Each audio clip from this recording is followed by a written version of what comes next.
Olá! Hoje a gente vai mergulhar de cabeça num dos conceitos talvez mais complexos e com certeza mais mal interpretados da psicanálise, a estrutura perversa.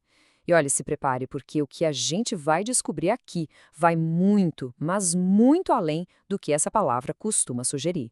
Quando a gente escuta a palavra perversão, o que vem na cabeça? Geralmente, a gente já pensa num julgamento moral ou em alguma prática sexual que foge do padrão, né? Mas, pode esquecer tudo isso. Na psicanálise lacaniana, perversão não tem a ver com o que se faz, mas sim sobre como a mente se estrutura. É uma lógica, sabe? Uma lógica toda particular para lidar com a lei, com o desejo e com aquela ideia de que tá sempre faltando alguma coisa. Ok, vamos lá. Prontos para esse mergulho? Esse aqui é o nosso mapa. A gente vai passar por cada um desses pontos para entender direitinho como essa lógica tão específica se constrói. Primeiro de tudo, é fundamental a gente entender que na psicanálise termos como neurose, psicose e perversão, eles não são juízos de valor. Eles estão descrevendo, na verdade, as três maneiras principais pelas quais uma psique se organiza para lidar com a realidade da falta, ou, como Lacan chama, a castração simbólica. Pensa nisso não como algo literal, mas como aquela ideia universal de que somos seres incompletos, que sempre nos falta algo. Cada estrutura vai dar um jeito diferente de lidar com essa falta. E o que é realmente interessante aqui é como o campo fica dividido. Dá uma olhada na perversão.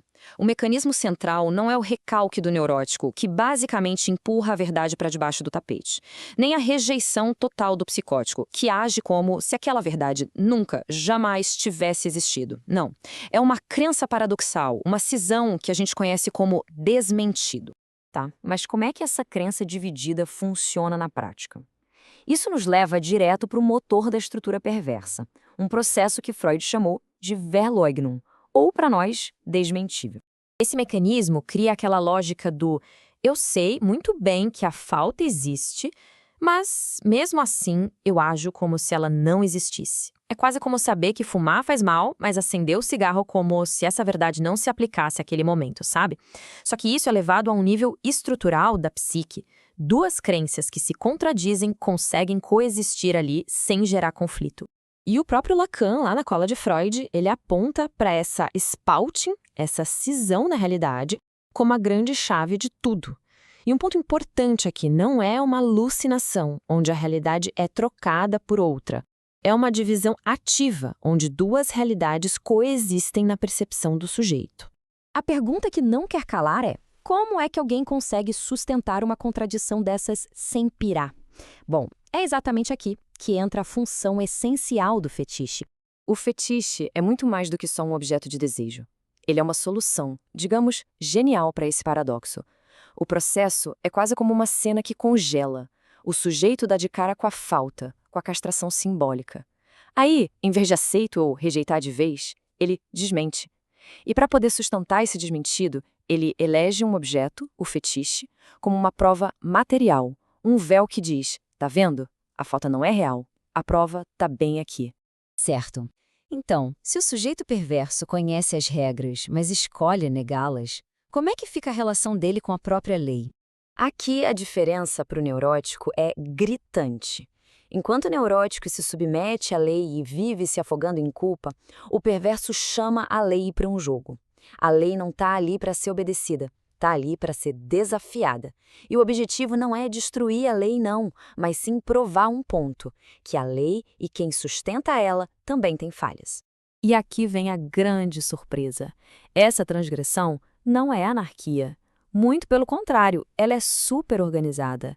É uma tentativa calculada de consertar a falha no sistema, de mostrar que o outro, o lugar da lei, pode sim se tornar completo através do ato do sujeito perverso. E isso nos leva ao objetivo final, e talvez o mais contraintuitivo de todos, no ato perverso. A gente tende a pensar que tudo isso é para o prazer do próprio sujeito, né? Mas é aqui que a lógica vira de cabeça para baixo. O foco de toda essa encenação não está nele mesmo. O objetivo é preencher a falta que ele percebe no outro. Ele se torna um instrumento para o gozo do outro. E veja bem, gozo aqui não é um simples prazer, é uma satisfação absoluta, completa, que vai muito além do princípio do prazer. O sujeito perverso se dedica a ser o objeto que vai finalmente completar o outro, oferecendo a ele essa satisfação total que, em teoria, seria impossível. Então, se a gente juntar todas as peças, o que a gente tem? Um sistema incrivelmente lógico e rígido. É uma maneira única de lidar com a falta, que não passa pela dúvida nem pela negação total, mas sim por um desafio constante. Uma encenação calculada e uma certeza absoluta sobre o que o outro deseja. E isso tudo nos deixa com um paradoxo fascinante para pensar. Essa estrutura, que é toda construída em cima do desafio aos limites, não seria ela mesma a prisão mais rígida de todas? Uma liberdade que, para poder existir, depende de uma submissão total a um roteiro do qual não se pode escapar.